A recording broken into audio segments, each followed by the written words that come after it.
Na Polaru zase váží k vašim službám 2 kuchaři. Kdo koštuje, ví jak šmakuje Moravskoslezsko. Volej svoji rovu, chystej zapisník, či si pažravy a nebo labužník. S námi zmala zrobíš kurde hostinu pro šefa i pro tkyňu. Zdravíme všechny fanoušky dobrého a zdravého jídla a regionálních receptů. Zdravíme vás a opět vítáme u dalšího dílu našeho pořadu, jak šmakuje Moravskoslezsko.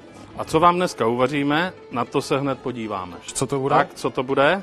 Bramborové jsou klobásky. Tak, k tému budeme potřebovat i kus sochařského kumštu.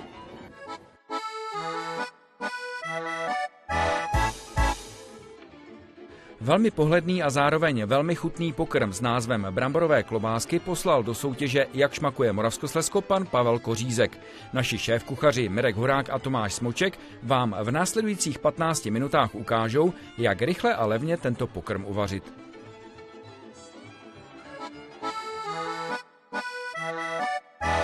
Ingredience. 750 gramů vařených brambor, 200 gramů hrubé mouky, 50 gramů krupice, 250 gramů masa, uzenin, co dům dal, poté 2 vejce, sůl, sádlo na smažení doporučuji, a potom jako přílohu jsme zvolili špenátové listy, trochu česneku, trochu červené cibulky a máselko. A to je celé, jdem na to.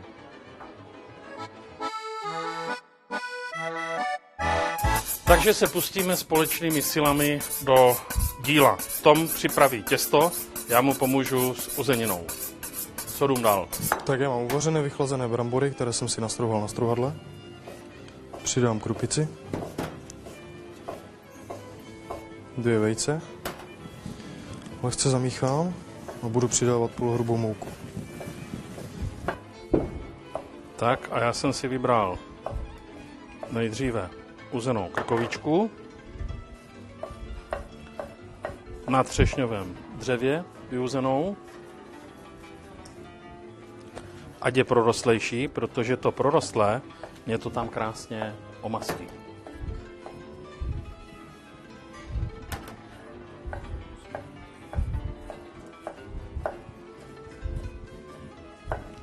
A tam, kde mám líbové, tak jsem si nechal větší ty kostičky, abych to měl potom v té mozaice, když to rozkrojím, tu klobásku, tak abych měl krásnou texturu.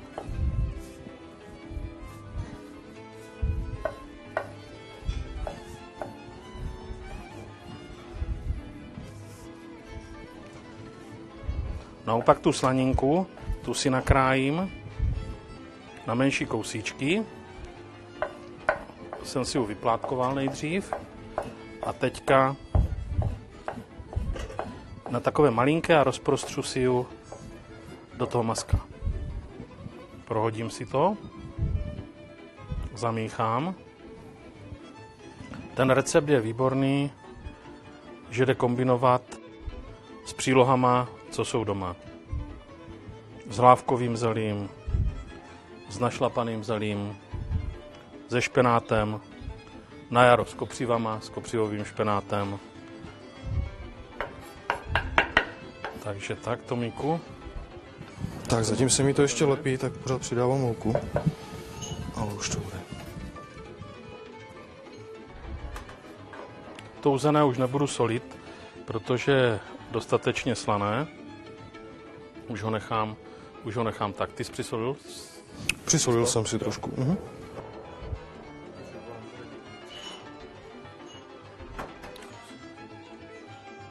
Zemáky jsme vařili ve šlupce, potom jsme to loupali a na jemném struhadle jsme je pěkně hezky postrouhali. Vybrat vždycky vhodný typ těch brambor, aby nebyly ani moc moučné, takový ten střed, ani ne salátové, ani ne na kaši, ale ten střed. Tak můžu? Čas si oddělím. Jasně.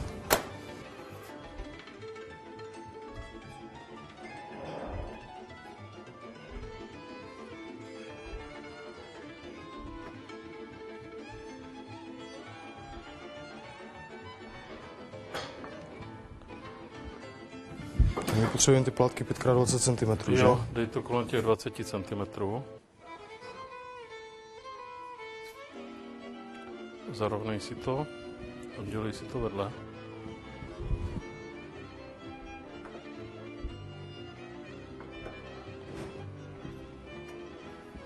Tak a můžeš si to tam trochu mačknout, dej do toho těsta, ale ne moc, jo, aby to neprovalil na druhou stranu.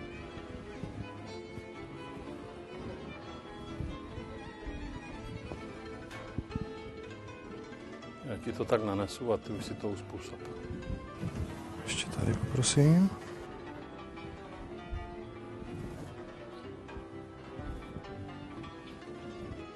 Takže tak si rozděláme. Můžeme tam použít cokoliv, co nám zbylo. Může být obrané maso vařené, nebo taky můžou být uzené kosti, jsou výborné, obrané. A kdo má rád drůbeží, tak si dejte drůbeží. I s králíkem je to dobré. Cokoliv prostě.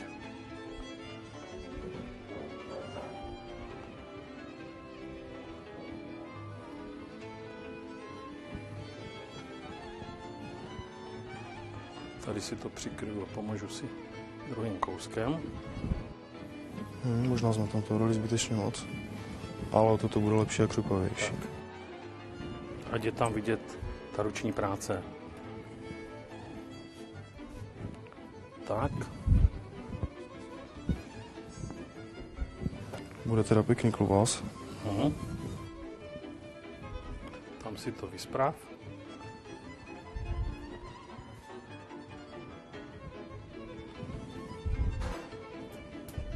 Krasavec. Ještě tady trošku. Sochařina je potřeba.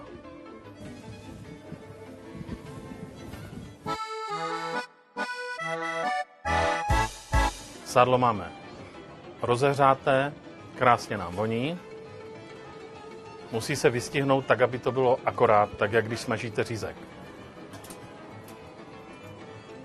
Toče dáme pěkně zatáhnout vedle sebe a tak jak řízek, aby nebyly celé ponořené, jenom aby se nám pěkně osmažovaly z té spodní strany a potom si je přetočíme. Taky do zlatova zkontrolujeme na tu druhou stranu. Voní to nádherně, co? Já si myslím, že to i bude velmi dobré. Ještě to ne. Ještě to ne, ať to máme zlatoučku. Já doporučuji ještě tady v tomto receptu, jak to opečete, když se to nechá chvilku odstát, anebo se to může dát ještě trochu dojít do trouby.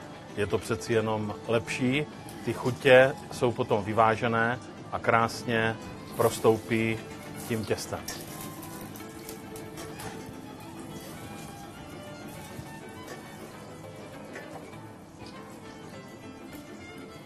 A zase toho nebojte, aby to bylo pěkně do zlatova, pěkně do červená, zatažené. Potom, když to dávám odpočinout do té trouby, tak to vždycky dávám na ubrousek, aby se ten tuk z toho stáhl.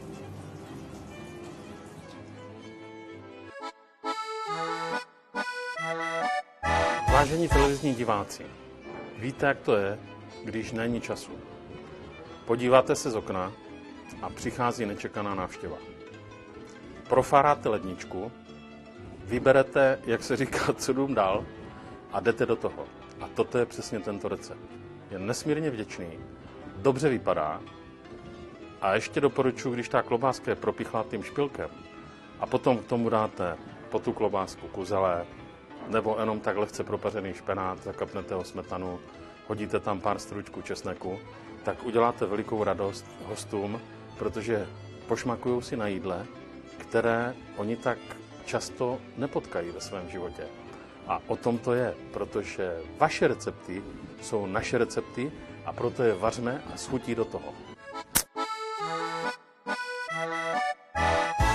Informace pro labužníky.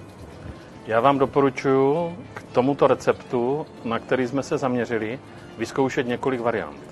Výborné jsou ty klobásky, když jednu naplníte mixem paprik, zelenou, žlutou, červenou a uděláte ji k té masové. A když je sezóna, tak vám doporučuji jakékoliv hřiby. Fantastické jsou s liškama a výborné jsou s pravákama. Neskutečné. A když dostanete chuť i v zimě a hřiby nejsou, šáhněte po šampionech. Hodí se to k dejakému salátu a myslím si, že budete velice spokojeni, jak vidíte, je to nesmírně levný recept, ale je okouzlující. Tak to je. Jezme, jak šmakuje Moravskoslezsko.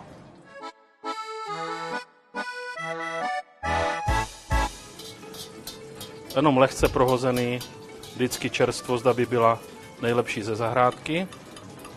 Tak, dám ho do takového pěkného komínku. A k tomu tady tu nádhernou klobásku. K tomu dáme tu nádhernou klobásku a já k tomu doporučuji takhle dát hrstičku sýru. On vůbec nemusí být zapečený, doporučuji uzený nebo uzený oštěpek. A potom to voní, jak kdyby to byla opravdická klobáska z výrny. Dobrou chuť vám přeju všem.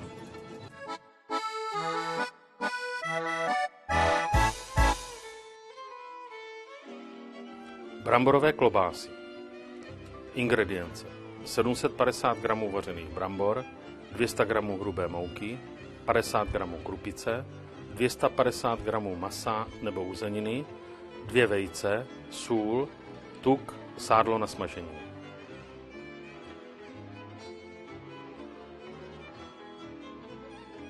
Postup. Studené vařené brambory nastrouháme, spojíme s moukou, vejci, krupicí a solí v těsto, z něhož vyválíme obdelník a nakrájíme proužky 20 cm dlouhé a 5 cm široké. Na obdelníky po délce dáme drobně nakrájenou uzeninu nebo pečené či vařené maso. Vařené maso ukořeníme pepřem, solí a paprikou, uděláme z nich válečky, stočíme je do spirály a osmažíme. Podáváme se zelím nebo se špenátem.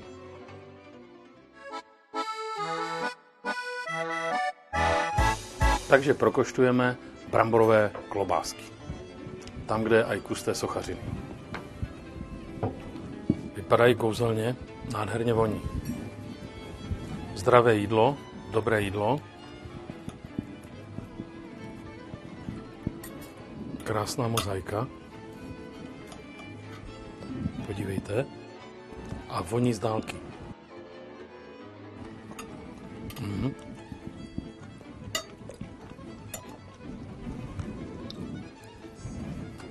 Se špenátem elegantní, výborné jídlo. Hodně chutné, hodně dobré.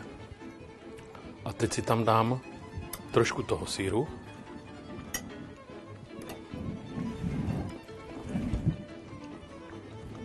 Kdyby byl vama, jdu od té televize a už to vařím. Tak je to dobré.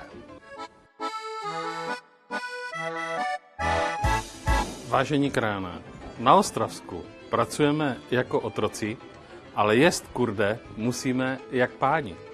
Takže vás příští týden zveme Na husu, na sušených švestkách.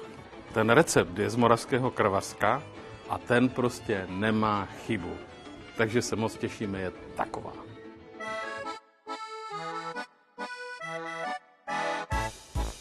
Každý Francouz, každý Ital, co do kraja k nám zavítal, obdivuje, jak šmakuje Moravskoslezsko. Suši šneky ani psy my nejíme, z tého, co máš doma, zázrak zrobíme. Ze naší brožury si navážíš i ty fajné speciality.